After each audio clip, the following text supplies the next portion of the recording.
Ladies and gentlemen, welcome to another episode of Junkyard Digs. Today you join myself, Angus, and this old shed full of vehicles in northwest Iowa in a little town called Dune. And today we're going to be reviving this 1967 Mustang that hasn't moved in well over 30 years and seeing if we can make it drive 250 miles home without dying.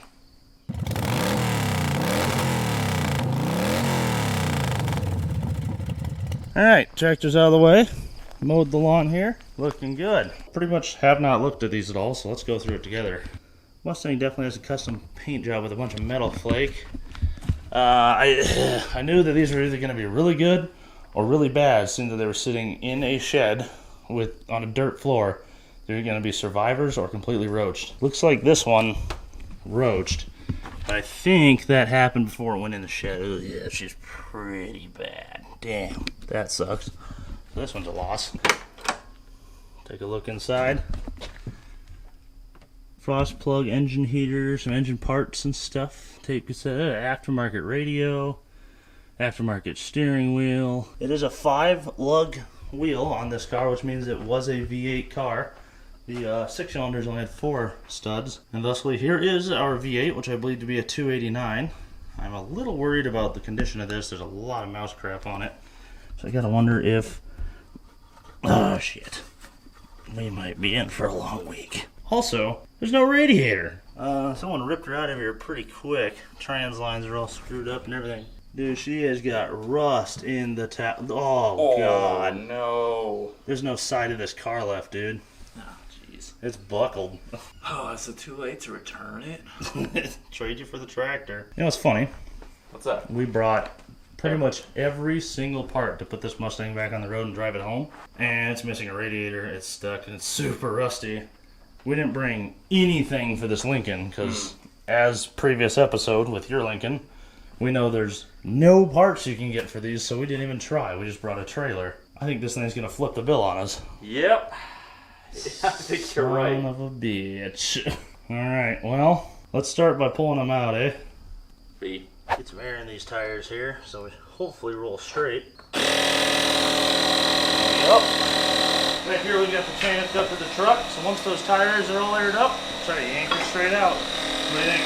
Whole car comes out, or pieces of the car come out at a time? I bet we get the rear axle first, then the rear quarters, most of them. Then we'll pull the fronts, and then the roof. Holy shit, it's working. It's taking air. Alright, let's fire the truck up and see if we can pull it out. Hopefully the wheels turn. Alright, coming tight. You're tight. Oh, dude, it rolls like a champ. Oh, hell yeah. Keep her going. Looking good. Alright, hold there. Yeah, all 4 wheels turn. Holy shit. That never happens.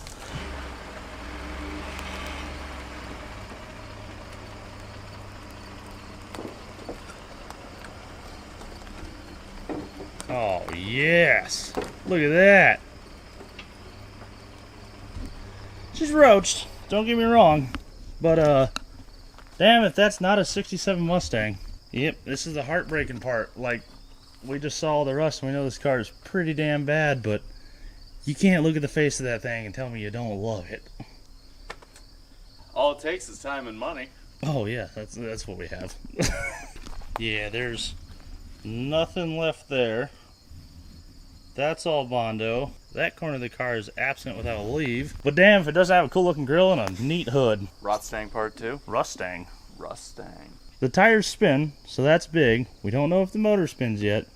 It is really rusty. We're not out of the woods yet. We might still be screwed, but I don't think we're at a point we need to give up. I think we should still try to make this thing run and drive home. I think you're right. All comes down to that right there. Let's see if we can get it to rotate. Alright, Angus, cross your fingers. I can't. I'm holding a camera. 4 hours of driving home comes down to this. Oh no. It didn't even try to budge. Well, actually, that's interesting, isn't it? See that tiny bit of movement? Yep. Is that just slop in the bearings? Okay, well, there's like 1/2 of a degree of wiggle, which might just be slop in the bearings or something along that line. So there's signs of distant possibilities of movement. We're going to need more pry bar, and we're going to need some help from the inside. So let's pull plugs, dump some ATF down this, probably let it sit overnight while we work on Lincoln. All right, Angus, I'm going to turn you loose on this. Have fun, but not too much. Okay. Hey, these are Champion spark plugs made in Burlington, Iowa. Even back then? Yep. That factory's old as dirt, so I have to guess yes. Give it. Yeah, not too bad. Yeah, this one's a little bit rusty. Alright, last one. Everything else has been fine.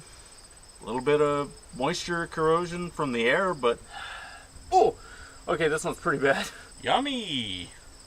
Okay, now that our plugs are out, we can start filling all the cylinders with ATF.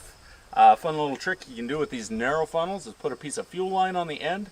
That'll give you a flexible tip that you can probably spill with. You'll never believe it, but it smells like transmission fluid over here. There are all the damn wires in this car. Kevin's having a great time on the Lincoln. You can tell by the way he's screaming. Alright, just to show you exactly what I'm doing, I'm taking the tube, putting it in the spark plug hole. Shabam! Sweet. There we go. Plug holes are full. I'm going to leave that sit and think about what it's done. And then when we come back, hopefully the rings are all freed up and everything is good to go and we can drive it home easy peasy. We got keys for the Mustang. Oh, the trunk key has not been changed. And still does not open the trunk. It turns it unlocks. Oh, the whole thing just fell off. And it still won't open. What? A mystery. Mystery indeed. Well, this is like any other one I know. Just gotta turn that. Open. Scared the shit out of me. Spare light. Hubcap. Hubcap. Hubcap. Magnum 500 rim. Yep. So that right there is actually the fuel tank. The trunk floor is the fuel tank. Damn flies. And this over here is actually just the ground. Ooh. Man, we gambled on this one and lost. This Mustang is bad. This is like parts car. Alright, well, regardless, let's see if it runs.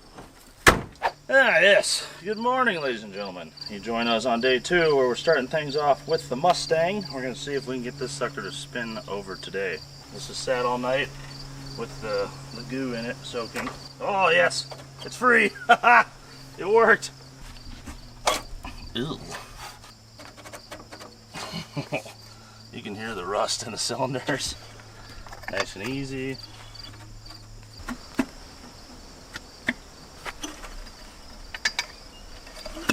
Hemorrhaging.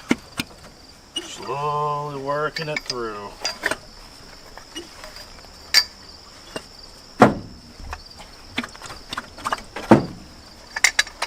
Come on, girl. There we go. That's what we want. Whoa. We've all been there. Yeah. We went to hoo-ha one time. Tell you what, man. She'll run. She'll run. That feels pretty damn good right there. Let's throw a battery in it, cross the solenoid, and spin it over. Alright, hold that crusty battery tray. I'm sure that'll be alright. Ready? Yep.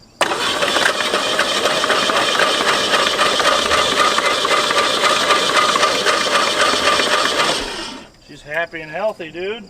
All that's left now is to sand the points, put the plugs back in, and deal with them probably fouling a couple times because of all the oil. So,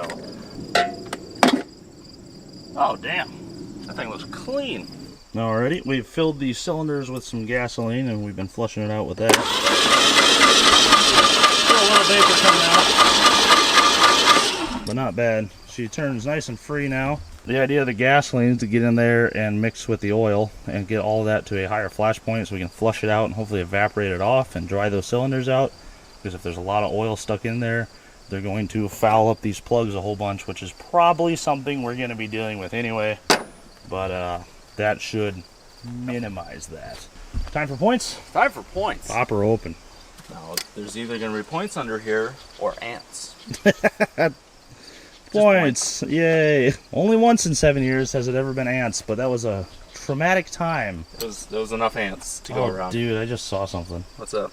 So we know how this is like super rusted, right? Like Yeah. That's glue. Yeah. It's literally epoxy someone put on.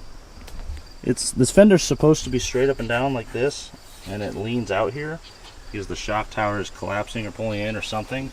Look at the bracing in the back. Yeah, I was wondering when you'd see that. Why are they bent down? This has been moving in. Yeah, that actually adds up with this. This whole shock tower is falling that way. Yep. This thing is a parts car. But we can still drive it home. Yeah, we're still dumb enough to try to drive it home. One last hoorah, We're right? aware of it. Hey, there's a dead mouse in here. He's like dead. It's tiny. There's no rehydrating that guy. Anyway. Alongside that, someone's done some farmer stuff here. They've welded on each shock tower, put a bigger old booger weld right there, and then they've torched a hole to get to, I'm assuming, the grease zerk on the front of the control arm, because they must have been squeaky at one point. That's one way to do it, I suppose. You'd hate to have a squeaky, rusty Mustang. Yeah, one or the other. Look at the rust jacking underneath that fender over there. It's rippled the entire thing all the way down, lifted like here and here. You know how to pick 'em, boss. Well, made a hell of a thumbnail. It's true. They're here, are they not? Haha, gotcha. Thank you guys for watching and supporting the channel. We appreciate it a lot. And if you'd like to support it more, you can check out our merch on junkyarddigs.com. Show them the backside, because that's not available. There we go. All right, points. All right, so we've got our cap and rotor off. We are looking at our pair of points right here. That's this little lever arm that runs off of this cam on the distributor shaft. These will open and close. Yeah, it interrupts the ground that the coil has established. The coil always has 12 volts, but it's only grounded when those points are closed. And when those points open, corresponding from the lobes on that guy right there, that will open the ground, interrupting the ground for the coil, and all the charged up energy in the outer coil dumps into the inner coil and makes 10,000 volts jump with high voltage to the spark plugs. And if those points are corroded and never making a ground, it's never charging the coil and hence never providing spark. Here's a little piece of sandpaper. This is all it takes to get a carbureted car running, really. Usually. At least making noise.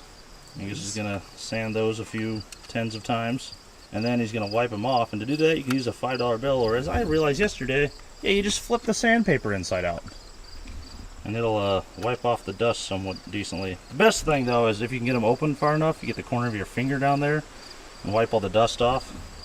Me and my dusty fingers. Yeah, I think GM's the one you can do that really good on.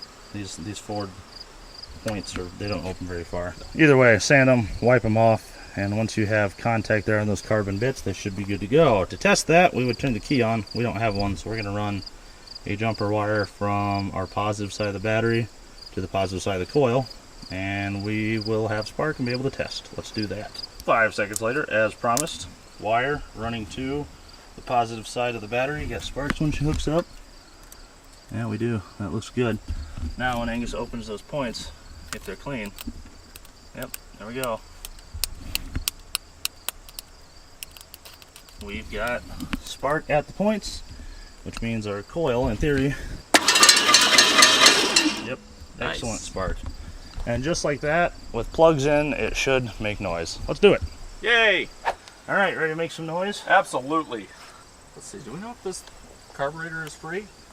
Oh, wow, it's not. It's very stuck. All right, let's flood some plugs. Just immediately tries to start. Sat since, oh, it was tagged for 99, so it's only been a mere 25 years. I think the Lincoln actually sat longer. That is annoying. Ooh, our transmission lines are still exposed down there. Yummy. I can't wait to wear that. We should probably hook those together with a piece of hose. All right, got the trans line hooked up. Should we try this again? Absolutely. Let's see what terrible things befall us now.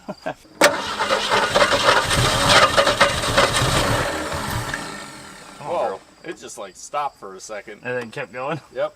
It's got good compression.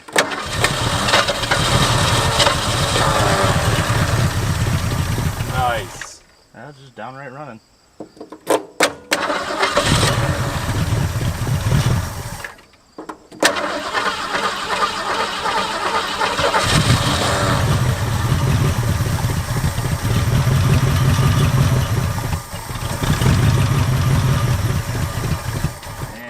hard to regulate with this thing.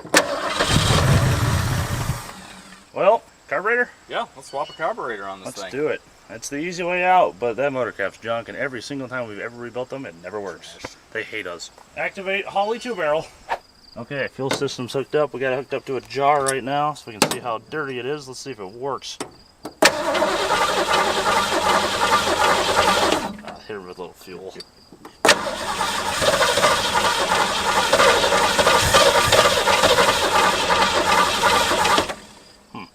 Seems like it's flooded, but also not. Hold her wide. It says not. Oh, there's a squirt of fuel. Give her another shot. That'll do.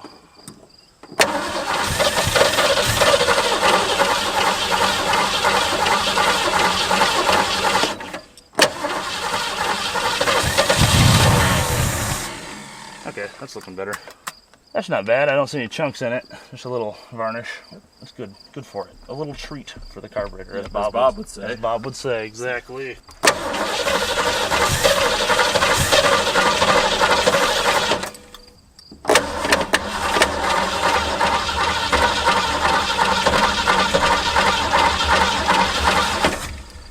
Alright, let's pull the plug, see if they got soaked. It's pretty typical. It's just weird that we made it past that point, got it to run, and now it's being weird.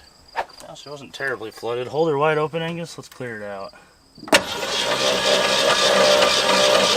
of moisture coming out. Is it dumping fuel down while we're cranking? Can't see it, but I am curious. There's a good chance that needle and seat's stuck open, especially after I tried to rinse it out without taking the bowl apart. And it's just dumping fuel.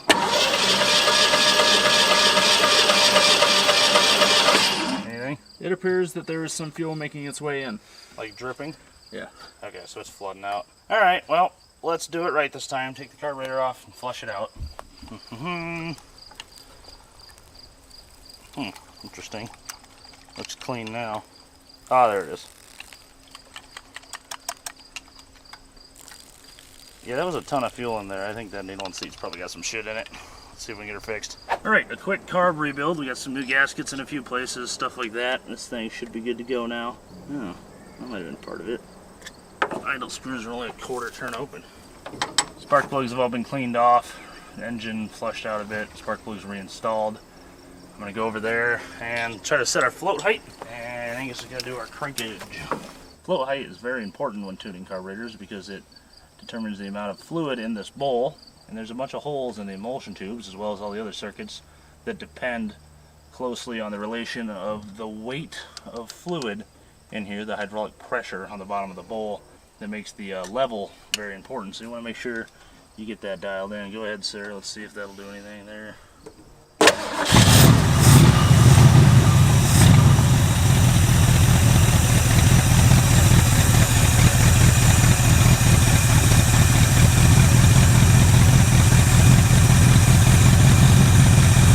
can hear it running better as I raise the flow height. Pretty close, I can't really tell.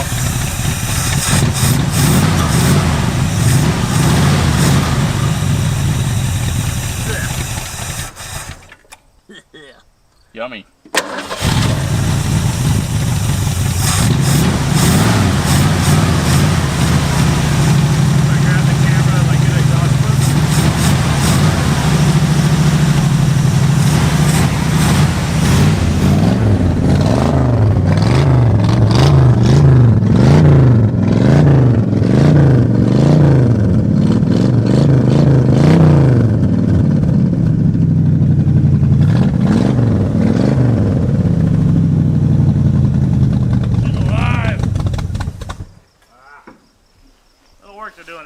Timing could be anywhere. Piston rings could still be a little stuck. Trying to get some heat into it quick and get those to pop out and reseal. It's getting better as it runs, but there's some tunage to be done for sure. Should we see if it moves? Absolutely. All right, let's do it.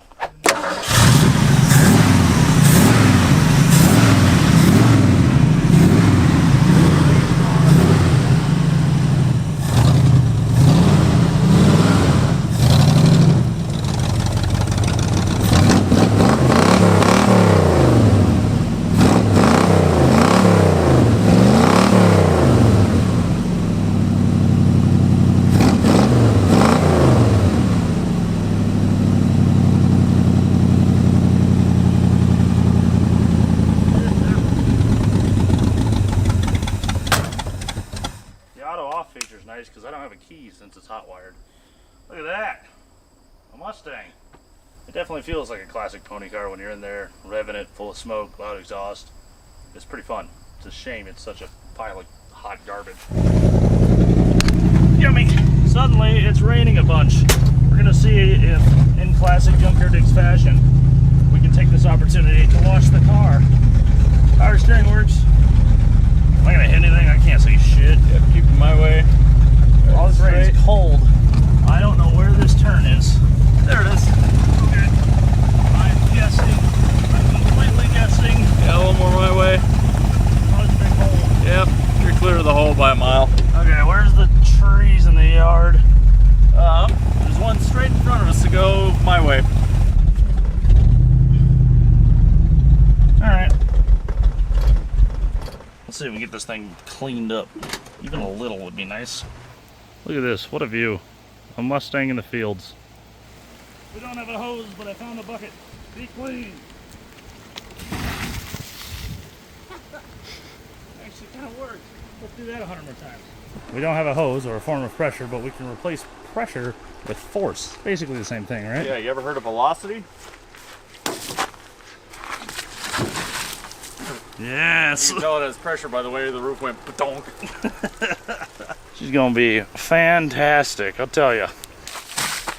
There you go. That specific spot about this big, clean. Well, I don't know whose clothes these are, but we found them in specifically that trash pile. Regardless, we're using those as rags and giving her definitely the appropriate bath it deserves. Top notch. Man, I'm not gonna lie, it's getting worse. We could have hidden how bad it was if we left it there. This has hilariously become worth less money now that it's out of the shed and cleaned up. Like, there's no way someone would give us $1,500 for this. Oh, hurry, the rinse cycle's coming. Oh, no. Well, we're about 3 minutes behind schedule on that one. A little slow. We finished wiping it down about 2 minutes after it started pouring for the rinse cycle. But it's clean-ish. So are we. Ish. We're still wet, but the rain has stopped. The car, it's red now. It's actually pretty thoroughly red now. She's very rough, a lot of oxidization, as he said, but it is a cool color. This was a good color. I think this is based on one of the original Mustang colors, but More in the flake. 80s they added more flake. Oh yeah, for sure. All right, we're gonna get this moved back to the backyard, so it's out of the way for now, and then we'll see you guys, hopefully drier, in the morning. Quick intermission before we go back to work tomorrow. We are at Coldie's in Rock Valley. Quick, I can just find a logo. Bingo. There we go. Coldie's Bar and Grill, Rock Valley, Idaho. Tons of cattle in this area. The beef up here, the burgers we've had, and the steak night on Thursdays. Holy shit. This is worth a drive. Really good. Fantastic. All right, now we'll see you tomorrow.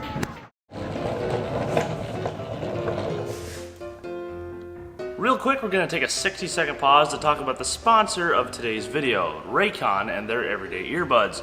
And we're going to do it in my favorite way. We're going to have Mook wear these, and I'm going to read off a list of my favorite features from these Raycons, and she is going to try to repeat them back to me.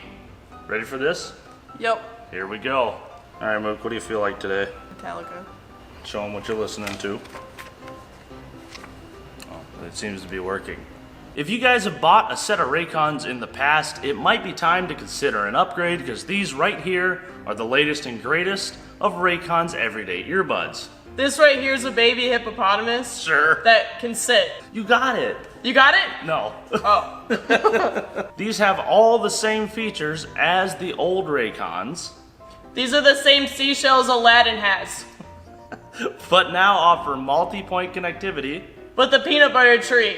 a fresh ergonomic design, Overpressurized rice. and now active noise cancellation. Now rats have a straight back. What? You're so Hey, close. you're saying this shit, not me. So close. They're also available in a vibrant new array of colors. The closet bunnies wave at us? And if any of those colors aren't the one for you, it now comes with a protective case that you can customize your Raycon earbuds. A protective case. I got that one. These Raycons still offer the excellent 32 hours of battery life from the wireless charging case. These Raycons love to travel the world with someone, I don't know. They still offer their wireless charging, They like trucks. but now they also have fast charging, They have 5 fingers? which means in only 10 minutes of charging, you get 30 minutes of playtime. 30% more than the Rice Krispies? 10 minutes of charging, Fresh. 10 minutes of charging. 10%? This is a whole sentence. 10 boxes. A whole sentence. Horses. 10 minutes of charging. You keep just saying one word. One more? Offers 30 minutes of playtime. 30 Minutes peaches? of Off. playtime. Blam. This is going excellent.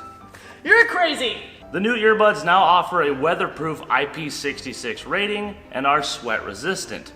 The creepers offer to weatherproof your car. Personally, I've been using these for 6 years now and I absolutely love them. Personally, I prefer to squeegee my own car. You have a pair of these, right? The marshmallows fit in there? Probably the small ones. Little ones? Yeah, they would. Probably. Yeah, they go right in. Yeah, right there. Yeah. Good. Good. Yeah. Yep. Yep. Stinks. Yeah, I don't stinks. I know that one. These Raycons are truly awesome. They offer the same quality as the big guys, but at half the price.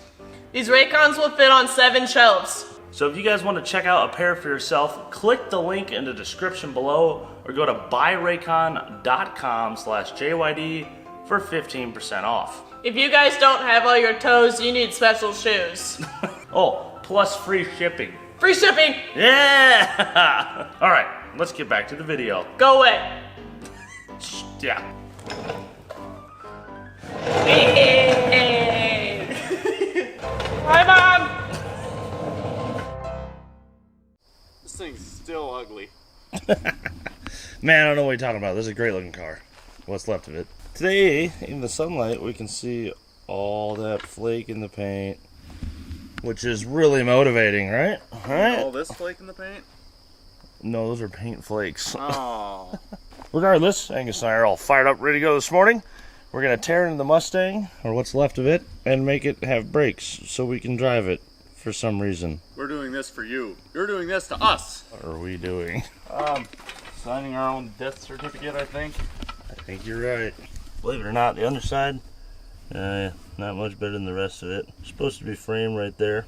There's not. It's supposed to be a pinch weld up here. There's not. It's supposed to be a shock tower right there. There's not. There's not. Huzzah. Drums. Yay. Bad news. They're different from everything that we brought. Yay. Yay. Kevin, you seem a little distressed. What the f? That is the drums we brought. Hey, wait a minute. The other side is not. This car has 2 different drums up front. That's the Mustang drum that's supposed to be on it. I don't know what that is. That looks like a rear drum. The hell is going? That's a smaller brake. Like just thinner and less diameter. Maybe that's for circle track racing. Less drag on that side. It swings the car to the right faster. Thankfully, for the first time ever, we did bring, again, this entire assembly that matches the other side. So we can go backing plate and all, and just make them both this. Okay, time for brakes. Same thing we've done a million times before, but this time in the mud on a car that hardly deserves it. I'm gonna guess that this is a rear drum on the front. The fronts have all that fins that we have on the other ones, and that's for cooling, and thusly they are more expensive to purchase and harder to find. So especially back then when these cars were new, drums were pretty spendy, which is why you go to junkyards, you'll find like whole school buses full of drums and stuff, because people would buy them from junkyards pretty regularly, drums and rotors. Today they're 20 bucks on Rock Auto, so it's a whole different deal. But in comparison, if you have to buy a drum or a rotor for a new car, good luck.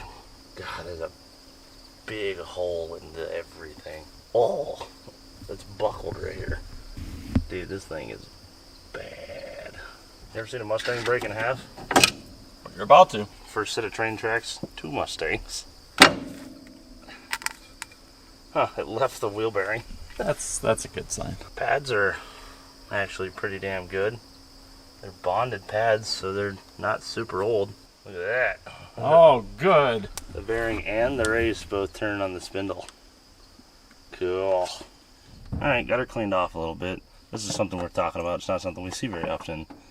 You've probably heard people reference the term spun bearing, and this is exactly what that is.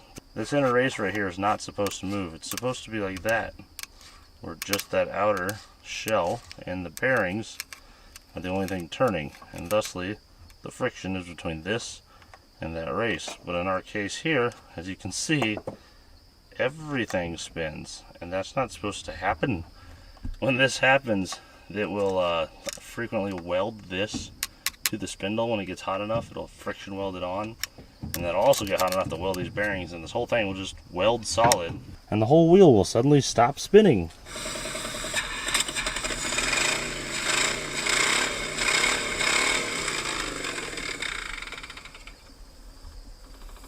What the hell was that?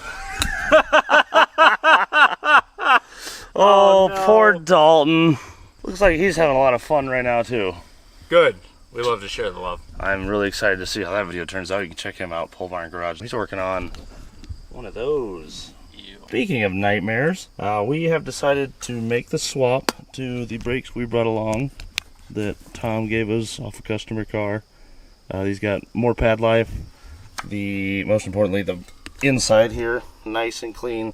Gonna make a good contact surface on the drum, and they match side to side. This one, I think this is the same, it's just got a goofy drum. It has been off before though. And this is a great example of another way to do drum brakes. If you ever don't want to go through all the hardware and shoes and all that, you can take these 4 bolts off, pull the entire backing plate off, swap on a new one, and it's all set up, ready to go. And a great place to get those is from our buddies at Quick Performance. They sell whole backing plates, fully assembled, adjusted, ready to go. That's a fun option to keep in mind if you're ever missing like your cross links and stuff on the rears and all the weird bits of hardware and stuff that you can't find. They might be able to hook you up there. With that being said, let's see if I can keep fighting this to get these out and then swap them around. Life is a nightmare. Losing your mind here, eh? I don't even think I packed it. Yeah, I'd feel way better about it if I wasn't looking into the passenger floor well through a structural part of the car. But it's all for the audience. Yes, it's not about the car, it's about their entertainment. We live to suffer for you. As Angus is working on that, I am snapping lines off up here that look like they're going to be a lot of fun to remake. So, yes, progress. All right, that's off. Da-da. Slap it right in place. Installed. New brakes. Ready for the road. Let's go. You driving? You want the first leg? Alright, little time has passed. Tightening up the last of our backing plate bolts right here. As you can see, we've got different brakes on the front of this car. They might not be new, and they might not be fixed, but they're different. I love drum brakes. You love drum brakes, Angus? I love drum brakes. I love drum brakes. If only somebody made a shirt. If only. I believe someone did actually make a shirt. The I Heart Drum Brake shirt, available at junkyarddigs.com. This is a shirt for all you out there that don't have the fancy disc brake cars and all the big 4 pistons, this and that. You like stuff simple, old school, and operable. I Heart Drum Brakes. While you're there, check out the other stuff, like Have a Beer About It, or hats, koozies, all the other things on the website. Alright, there we go. Oh, that's fun. Right, that's our biggest issue on this car, is the steering. Oh no, is it that idler arm? It's the tie rod. I think I could just tighten it, actually. Alright, those are done. Time to start making brake lines and swapping a master. You know what was hard? The war.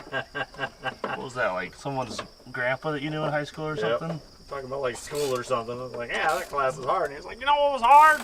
The war. Right, but weren't you in like Germany during Vietnam? What, did you drive a supply truck? Well, it was cold. He told us about he'd cut a hole in the firewall and put a bunch of ducting through it from the engine bay because the heaters in those 2.5s or 5 tons or whatever they had sucked. So he like made his own heater box out of scraps. And he had the warmest cab, and like the head of every supply convoy would always want to ride with him. He was always the point truck. Oh, is this the style where you have to remove the thing on the top of the brake pedal? Damn it, I think it is. That's gonna be icky poopy, full of mouse and nest in my eyes. Alright, let's go do it. Alright, well, the sun is over there, a couple hours still above the horizon. Angus and I are still working on the Mustang, believe it or not. We've got the new master cylinder mostly where it's supposed to go. We don't have it tightened down yet because the prop valve needed all new lines to it. While he's been working on those, I took our carburetor off and replaced the gasket under it and the gasket under the spacer. The one under the spacer I think was leaking pretty bad. I think that was our idle issue. So I'm gonna get that tightened down. He's gonna keep working on those. We're just gonna stay busy for a little bit so we can eventually get to go home this week, maybe. Ah, that'd be nice. Yeah, we're on day 3 already. Yeah, something like that. It rained out yesterday, so a little behind schedule. Let's keep it moving. All right, a little tuning here on the motor. No, how's your corner? Ooh. Oh, mine's well tuned. Ooh, that is well tuned. Yes, okay. We'll keep tuning it in here and make it. This is dumb. We're so This dumb. is dumb.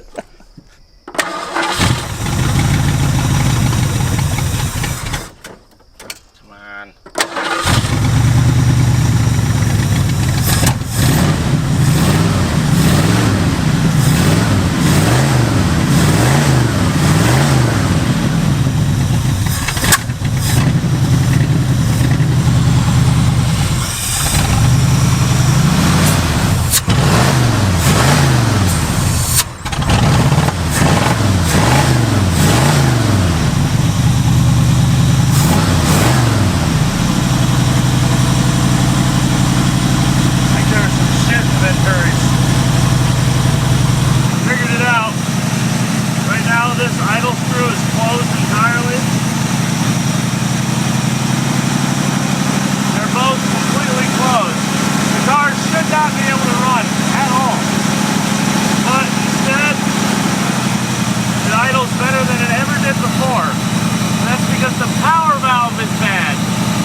So the power valve is the one thing I didn't change, and I knew I should have, but I didn't want to get all the way back into this gasket. There's a valve that is vacuum operated, so it sees vacuum down here at the bottom of the carburetor, and on one side is vacuum and on the other side is fuel, and after it hits a certain vacuum level it opens and adds excess fuel behind the main jets and enriches the mixture for basically hard acceleration but not wide open throttle. If it goes bad, it will allow fuel to go through the diaphragm from the bowl straight into the backside, which is vacuum, straight into the motor. And the best way to test to see if you have one of those that's bad is to run your idle mixture screws all the way in like I did right there and see if it idles. With those closed on each side, it should not run. It should not physically be able to run. And now looking backwards, there was a clue that I noticed earlier on that it didn't click. I had said earlier, it's weird this carburetor was set to a quarter turn on each idle screw. It shouldn't have been able to run. It's because it wasn't getting fuel from the idle mixture screws. It was getting fuel from the power valve for the whole time that it was on that Torino, probably. This is a new old stock carburetor from like the 70s, so makes sense. All right, let's take it off for the 6th time, put a new power valve in, and try it again. You get real good at this. All right, here we are. There's our power valve, and interestingly, that, I believe, is an adjustable power valve. You do not come across those very often. This is an old Holley Economaster carb. With these orange slice venturis are a sign of an economy carburetor. This is supposed to give you better fuel economy than a factory one. We ran this on the Torino, like I've said like 10 times. The thing actually ran fantastic. It had great throttle response because it's probably like a 350 or 325 or something pretty small. So it should go really well with this 289 as well. Because, you know, definitely worried about fuel economy with this thing. I am. We do have only a 6-gallon boat tank. Oh, so yeah, that too. Fair. Let's get this guy replaced and try this again. All right, new power valves in. Cleaned a couple more orifices and everything. Everything looks fine. That old power valve didn't particularly feel bad. I couldn't suck air through it, so let's see how this goes. Clear. Oh. I didn't tighten the fuel. Sorry. Right over here. Is it raining? Attempt 2.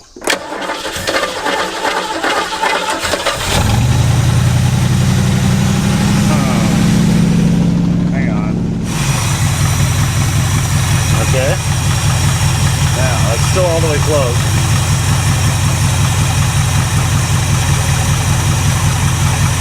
What the hell?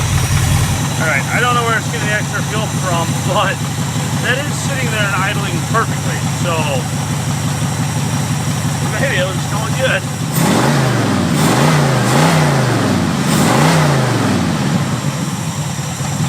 Yeah, I think that'll be good enough for this trip. Yes, day 4. Yay. Today is the day. Hopefully, that we get this sucker on the road. We need to finish the brakes up, put a cooling system in it, clean it out a little bit, and we should be good to start making tracks east. This morning, I'm going to load up the tires, run to Sioux Falls, South Dakota, try to get those mounted, grab our radiator and stuff, the last bits and pieces we need from O'Reilly's, and then head on back here. And in the meantime, Angus is going to be working on the rear brakes. I'll leave you guys with him and see you in a couple hours. Good luck. Thanks, I'll need it. All right. We are here under what's left of the driver's rear wheel well, and we are going to start tearing apart our rear brakes in hopes that we can make something happen.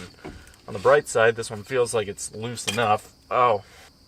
Huh. Well, I'm sure that's not important. Good thing we bought new drums. Ooh. That's not ideal. Give it. There we go.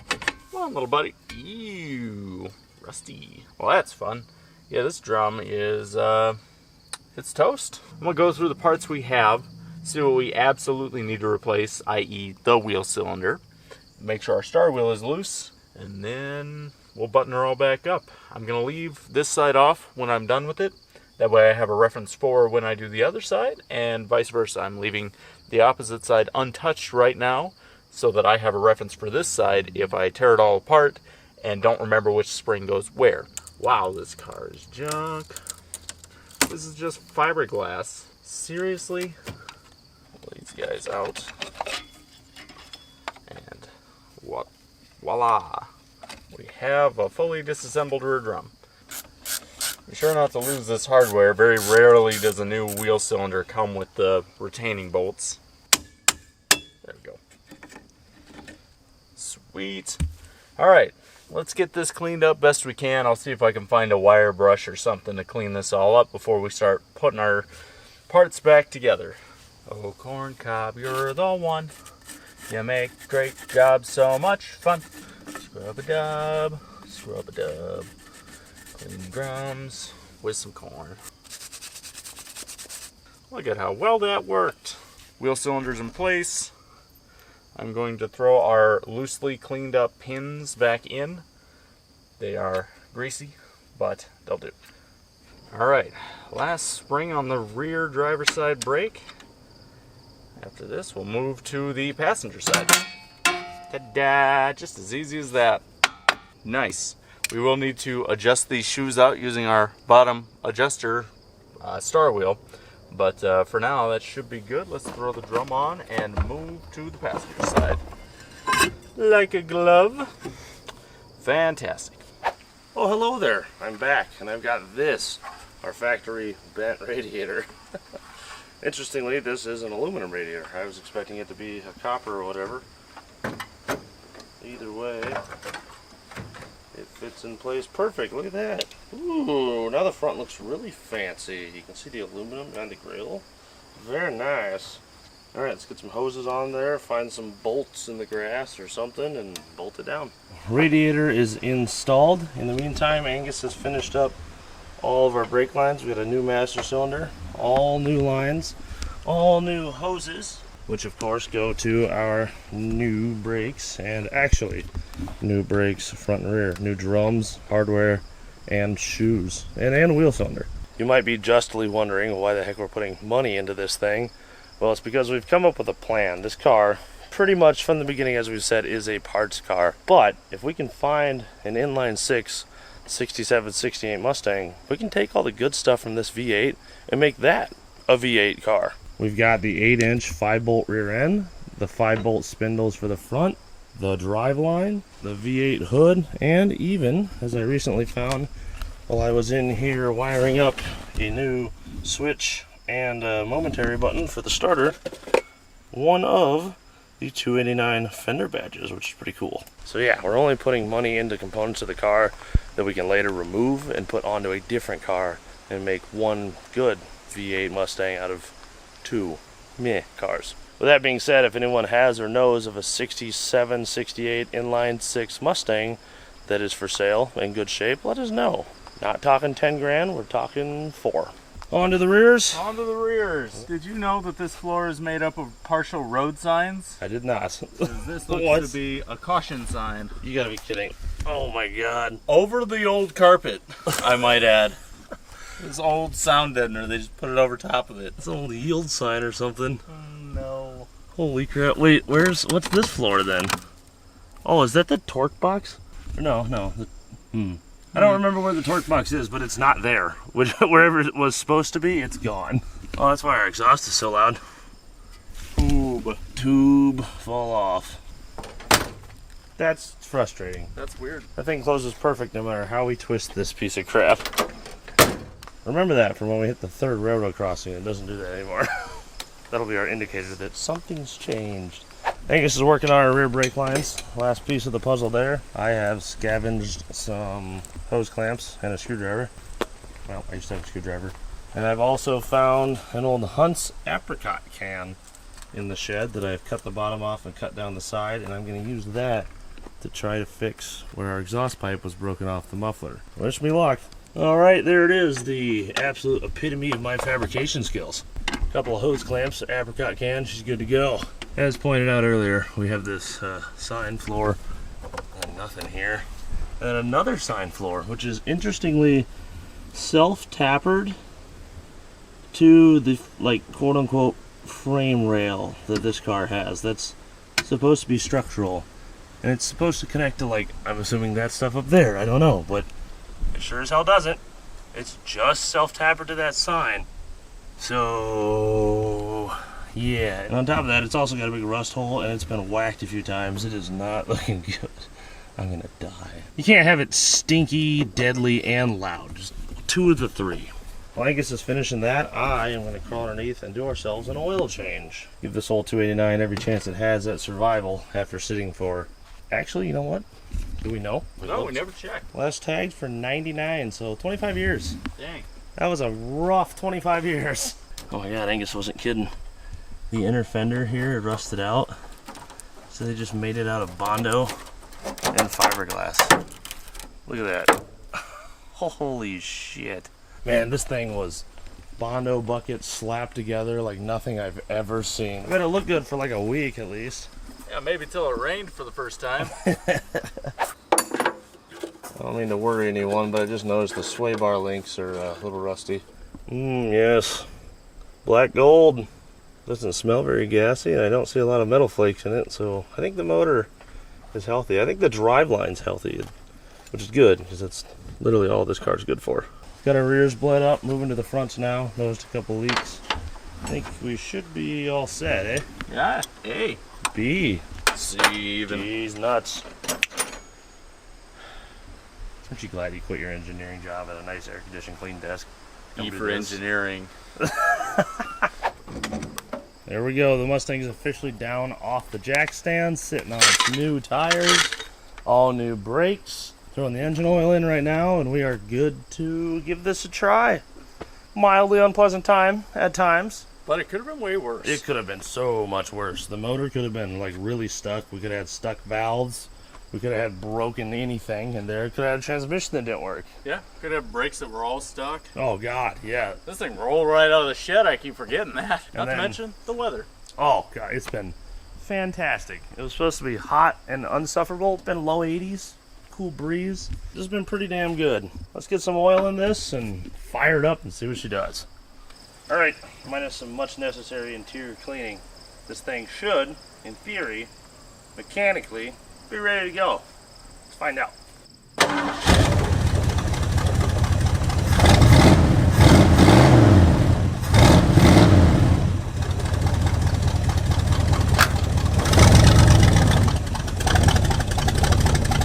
Hey, those are brakes. The horn doesn't work. Put it back in the shed.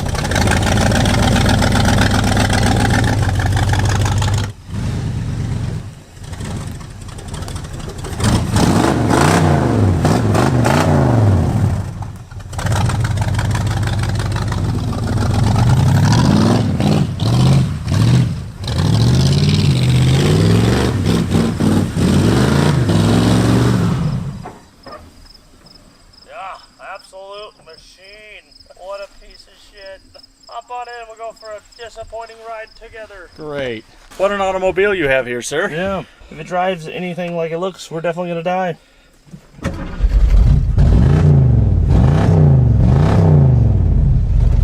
Hasn't broken half yet. We made it a couple hundred feet. Heck yeah. Better than I thought it would do. Back onto the road for the first time since 1999.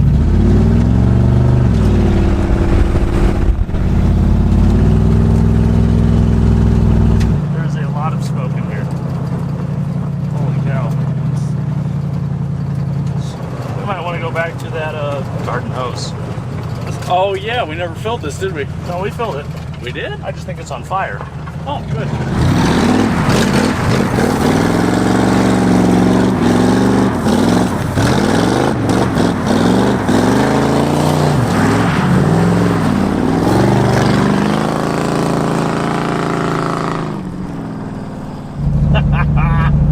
That's cool. There's some fun left to be had in this pile of shit. So the speedometer works, the oil pressure gauge works, the temp gauge works. You said the taillights work? Yeah, the taillights work. Holy shit. I will say, it's pretty solid to drive. Like, you don't feel much for weird stuff. Except for those bumps we just hit. The car was doing this. Yeah, I felt that. That was not super fun. Alright, well, I guess we hit the road.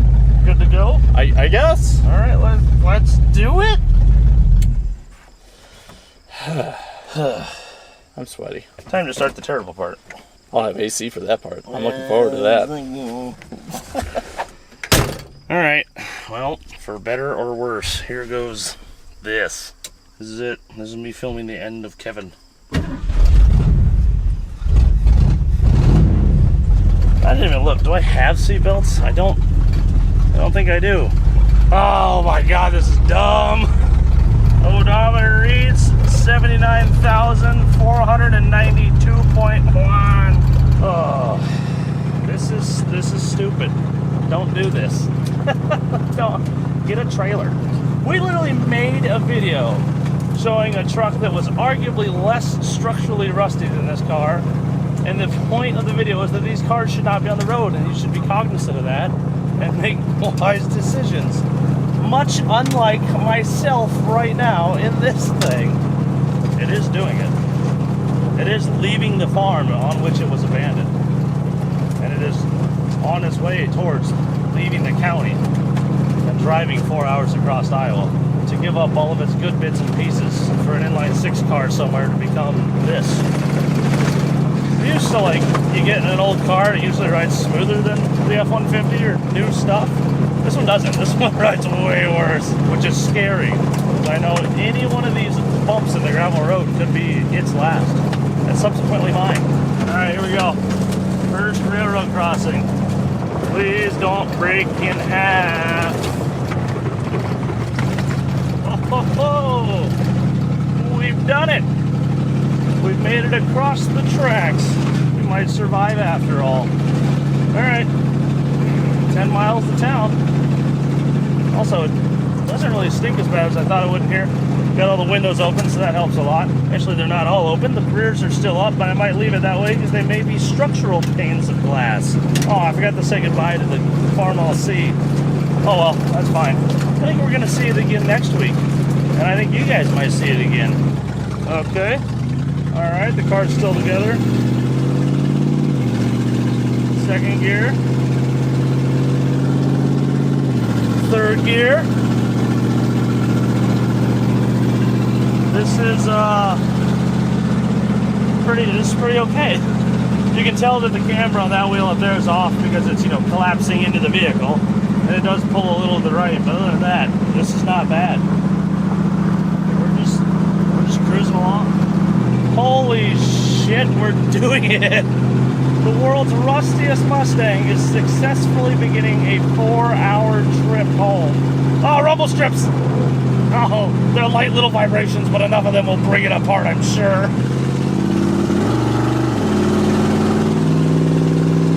I'm driving most of a 67 Mustang, and I feel mostly like I'm having fun. The rest of me is terrified and knows that I may die at any moment. I'll tell you that, though. This doesn't make any sense. Look at this. This shouldn't be possible. thing is buttery smooth. The wheels are balanced well. It doesn't shake. The drive shaft doesn't shake. The gauges are all great. It doesn't pull left or right. This is stupid. This thing is made out of great stuff, electrical tape, and stop signs. Why is it this good? I'm comfortably doing 60. There it is, Rock Valley, Iowa. We don't really want to push our luck, and we know what resources are in this area, but after this, we don't know anyone for the next 2 hours of the drive, so we're going to stop here for the night, stay at the hotel one more time, and then early tomorrow morning, set off across the plains towards Ames. Let's go find ourselves a heat hole and get some sloop. Rock Valley, by the way, hit really hard by the floods recently. Take a look at this place. Yeah, no foundation left. All these houses were completely underwater. It's been pretty interesting hearing the stories from the locals about all this. Yeah, look at this. I don't know if you can see the water lines on the window of that house. It's the white marks. Crazy, crazy, crazy. A lot of cars went underwater, to include a couple nice ones, such as that one.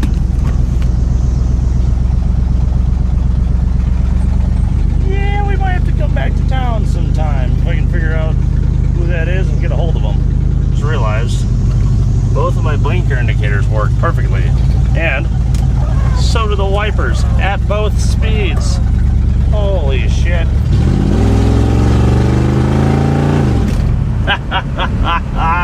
Mustang, baby.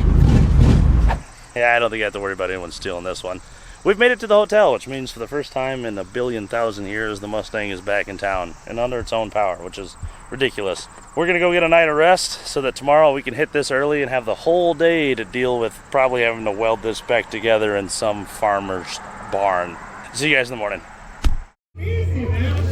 Another delicious night at Goldie's. You know, this car is god awful. And the food around here is amazing. If you guys are ever, for some reason, near Rock Valley, Iowa, check out Goldie's Bar and Grill. Right, Goose? Where else? What do you got there to drink? You got your goose juice? Yeah, I got my goose juice. Goose juice. God, could you put that down so I can eat my burger?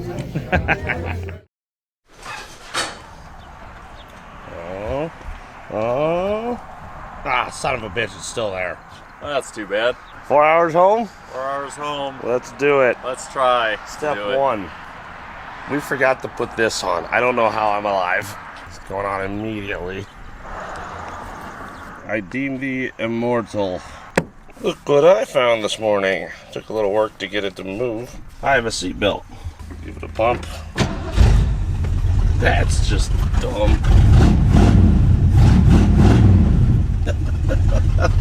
What a unit. Alright, let's see how many puddles we left on the ground. Just a couple little dots. Alright, 4 hours home. Let's do it.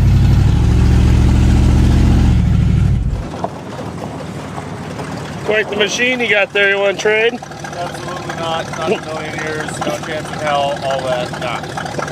I found a seatbelt. Good. You don't need that for when it breaks in half. I wonder which half is attached. Oh yeah, the part attached to the seatbelt might leave and I might still be here and it might be problematic for me. 50-50. Yeah, pretty much. 50% chance I die, 50% chance I live. Yeah. Well, good luck with that. Thanks. I'm gonna roll the windows up, turn the climate control on. 233 miles. Ready to begin. Yeehaw! Going 60. Everything's looking good. Old C4 and the 289 are loving life. They've outlived the rest of the car by far. They're still healthy and we're cruising along. This is stupid. This shouldn't be this good. I should be dead. One finger. It pulls a little to the right, so I might have to get an alignment done. No. 230 miles. Onward. Oh, good. This is a bumpy road. This is exactly what I want. To just shake the shit out of the car and start loading it all weird constantly back and forth. It's gonna break. I'm gonna die. I'd probably be better on the gravel over there. Anyway, welcome to Hull, Iowa. which is probably where we should stop and check our fuel consumption and fill up the reserve tank in the truck. Because I never did that. Might need to do that. Man, this air freshener smells like poop. Like this one. Time for some gas. I love this part because I get to climb into the car with the fuel nozzle to fill up the boat tank, and people look at me so weird when I do that. Don't mind me, just filling up my car. Yep, that's where that goes. Fuel can's full, boat tank's full. Let's get back on the road.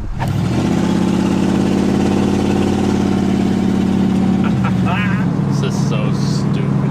Back on the road. 225 miles left to go. We made it about, I don't know, probably 15 from the farm so far, and I'm still alive and the Mustang's still running great. Both things I didn't think would be happening. Alright, coming up on our first 30 or so miles done. It's kind of loud in here, I'm not gonna lie. I'm realizing that now. I don't think there's anything left of those mufflers. They clocked out a long time ago. Oil pressure's still good, temperature's still good, the battery's still charging, the gasoline gauge still doesn't work. The speedometer's making a little noise now. It's kind of chattering here and there, so we'll see if it survives the trip. Other than that, somehow, we're still good. Little slop in the wheel, not gonna lie. Just a touch. 207 remaining. Oh, 200 and some. Oh God, I thought we about died. Google's got us on 1.9 miles of gravel for some damn reason. And it was really washboarded, and the car turned into a noodle. It was going up and down in the middle. It was bad. I'm sure we'll see it again at the next intersection. Oh boy, here they go again. Oh, there it goes. Oh boy. Hold together, girl. I'm working on it. Oh God. Cars should not flex like that. The middle of the car where I'm sitting became like the center of a jump rope. That was stupid. Well, regardless, we survived. 200 miles left. You know, I've never owned a pony car, and I've never driven a Mustang much of this generation. Box bodies, yeah, I used to pay one. They're fantastic. But I've never been in the early Mustangs, and I have to say, it's small. Like, I'm in here, but I fit well. I've got tons of headroom, tons of leg room. I'm not uncomfortable. The door, really small, really thin. The whole car, very small, very thin. But that's kind of the thing about it. They weigh nothing. They're tiny little unibodies, and they're sporty little fast cars because they don't weigh anything. And I'm not gonna lie, I kind of like it. Like, I think we should definitely build a nice one of these at one point, or maybe a couple. Build one with like a real fun driveline and some actual suspension and stuff like that, and then build another one where we take all the V8 goodies from this, repurpose them, and put them into an inline-6 car and make this again, but nice. So yeah, if you have an inline-6 67 Mustang, as mentioned before, please let me know. Bonus points if you're within like 300 miles of central Iowa. That'd be really cool. I don't really want to drive to Pennsylvania, you know. Man, this exhaust is getting really loud. I don't think there's any mufflers left. I'm going deaf, but things are going good. Alright, 165 miles left. This is Highway 20. We're going to be on this for a long-ass time. I did not bring my Raycons or any earbuds, so I've shoved shop rags in my ear holes because it's really loud. Here we go. It's still loud. Better. Alright, 165 miles left. Let's do it. I don't know if it's just the hill I'm on or what, but I think this thing is getting even louder. I'm sure I'm blowing all the packing out of the mufflers. They're just holes at this point, but damn, this is getting crazy. That's fine, we only have, what, a billion miles left? 150. Well, I guess I should probably check our fuel. 2-3 inches left? I don't know. It's not like I really have anywhere to get the fuel anyway. It's like gas station where they squeeze the gas out of the corn. That'll do. Let's get in here, fill it up, do some math, see what kind of mileage we're getting. I bet it's actually pretty good. I mean, it's only a 6-gallon tank. All right, I'm not quite sure what our mileage is, but GPS says it's 80 miles back to Hull, Iowa. And at 4.4 gallons, we're getting 18 miles per gallon. Definitely got a bit of bearing feel. The steering wheel vibrates so quickly it makes my hand numb. But, oh, hey, we don't have a dust cap. Certainly this one will stay on better than the last one. It probably will. It's misshapen just right. So far it's not looking good for the home seat. Oh yeah, that's not going anywhere. Fixed. Hey, you think they sell real earplugs here? It's worth a shot. My hand tingles from the steering wheel and my head tingles from the exhaust. Alright, they did not have earplugs, so back in with the paper towels. Protect your ears, kids. You only get 2. They usually go out at the same time. Uh-oh. The starter sounded really unhappy and I just lost battery power. Oh, no. Oh, yeah, that might do it. You have to get a ratchet strap on this or something. Alright, there's that fix. Totally gonna work for sure. That's a SCCA legal tie down, right? Certainly. Yeah, they specifically say that. Oh, yep. Good as new for some reason.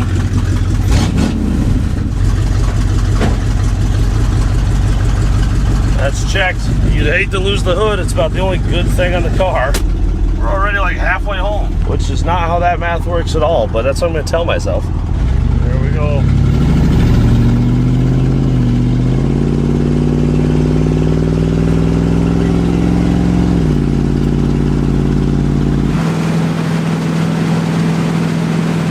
This is good shit. It'd be a hell of a road trip car if it was, you know, not potentially about to fall apart and kill me at any moment. Definitely need to get one of these.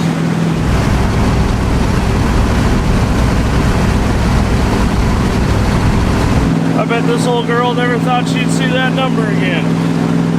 Honestly, me either. I can't believe this is working. It's probably the second or third time it's seen that for sure. This is absolutely 179,000 miles on this car. More than likely 279,000 miles on this car. I don't know if it's the original driveline or not, but it's incredible that it's still going. There it is. We have 100 miles left. That's it. The Mustang is doing better than I would have ever anticipated. We're doing the speed limit. We're cooking along at 65. It drives way too good, which is like unfortunate because this thing is still junked. But I can definitely see how it got to be this way. Like, they did some work to it. They put the floor pans in. It probably wasn't nearly this rusty. And they started driving it and just kept driving it. And every day it pretty much drove the same way it did the day before and the same way it's gonna drive tomorrow. So for a long time, they just drove the hell out of it and probably never looked underneath or were really worried about structurally how sound it was, because like driving it, you can't tell. You can't really tell it's rusted in half. You can't tell it's super dangerous to be up on the road. It just seems fine. All right, 99 miles left. Let's do it. Oh, there goes some poop. Cool. More mouse nests. I've got a number of miles now. The fuel is, it's getting pretty low. Should probably be finding a gas station. Webster City, I think, is the next one. It's like 10 miles. This might get close. All right, there's our exit. We are real low. I don't even understand how it's running right now, but I'll take it. Ta-da! Quick star. All right, let's get it fueled up and do the last probably only 60 miles. I don't know. Not much left. All right. Back in the saddle again. 58 miles remaining. This is going pretty damn easy for this thing being a giant pile of crap. I got a kick out of some people earlier saying that it had potential. I was like, yeah, it does have potential. It could potentially kill me at a moment's notice when it snaps into 3 pieces. Yeah, there's no mufflers left at all. It's just uncorked. All right, 60 miles. You know, I don't know if I ever really gave enough attention to the fact that this is still just full of poop. It's just poop. Poop, poop, and more poop. We never even wiped this car off. I ripped a little bit of the carpet out, put a floor mat from the Lincoln underneath me, opened the windows, and hit the road. This is gross. I say everything's going great, and it is. The car is doing the drive, but just remember, it's also disgusting the whole time. There it is, I-35. Most of our eastward driving is done, a little bit more south, and we got her in the bag. I can't believe it's doing this. It just goes to show you how tolerant these old cars are. They don't give a shit.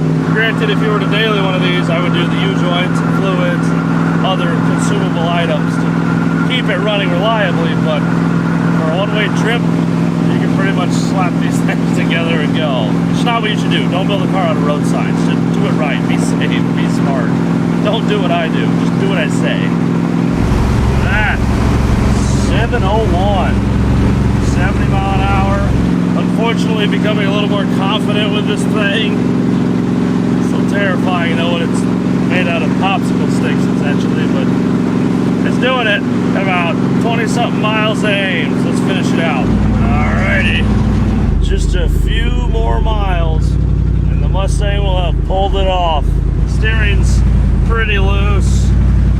The exhaust is gone. But it does still whoop ass. What a hunk of crap. But what a faithful hunk of crap. Alright, let's finish this trip out.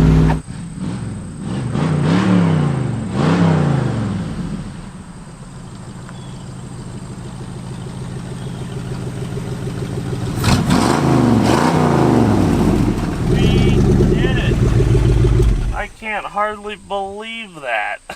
For how bad it is, it drives okay. It doesn't drive good, but it survived the trip without snapping into 3 pieces, which is incredible. I'm assuming all of the strength's in the roof. I have no idea. And the doors still shut and close. Well, I guess that'll answer the question of, can we revive and drive this 1967 Mustang 250 miles home? The answer is yes. But there is one last question. Oh, I love this question. Will it do a burnout?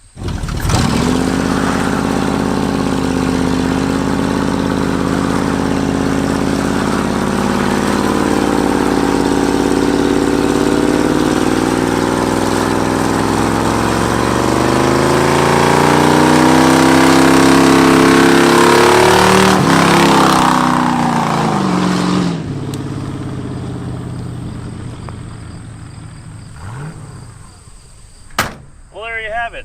The answer is also for that, yes, it'll do burnouts. Thank you guys very much for joining us on this episode. This was a fun one. For once, we got to do an iconic car, and unfortunately, like most iconic cars that are affordable and have been sitting in a shed for a long time, there wasn't much left to it. This is pretty much a parts car.